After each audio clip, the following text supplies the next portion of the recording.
നിങ്ങൾക്കറിയാമോ, ഭൂമിയിൽ ജീവൻ നിലനിൽക്കുന്നത് തികച്ചും യാദൃച്ഛികമായിട്ടാണെന്ന് കരുതിക്കൂടാ.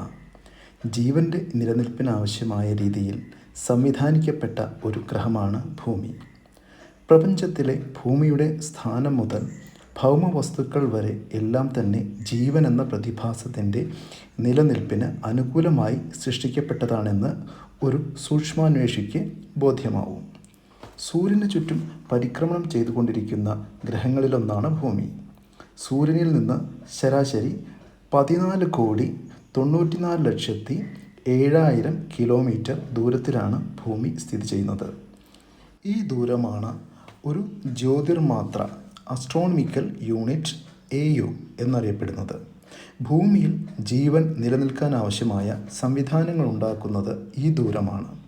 ഇതെങ്ങാനും അല്പം കൂടിയിരുന്നുവെങ്കിൽ ഭൂമി തണുത്തുറച്ച ഒരു ഗ്രഹമാവുമായിരുന്നു. അല്പം കുറഞ്ഞിരുന്നുവെങ്കിലാകട്ടെ ചുട്ടുപൊള്ളുന്ന ഒരു ഗോളവും. ഒരു വർഷത്തിലൊരിക്കലാണ് ഭൂമി സൂര്യന് ചുറ്റും പരിക്രമണം ചെയ്യുന്നത്. ഒരു പരിക്രമണത്തിനെടുക്കുന്ന സമയം കൃത്യമായി 365 ദിവസം 5 മണിക്കൂർ 48 മിനിറ്റ് 45.51 സെക്കൻഡാണ്. മണിക്കൂറിൽ ഏകദേശം 1,08,000 കിലോമീറ്റർ വേഗതയിലാണ് ഭൂമി സൂര്യനെ പ്രദക്ഷിണം ചെയ്യുന്നത്. ഈ വേഗതയാണ് ഭൂമിയെ സൂര്യനിൽ നിന്ന് ജീവൻ നിലനിൽക്കാനാവശ്യമായ ദൂരത്തിൽ നിലനിർത്തുന്നത്. ഈ വേഗത അല്പം കുറയുന്നു എന്ന് കരുതുക.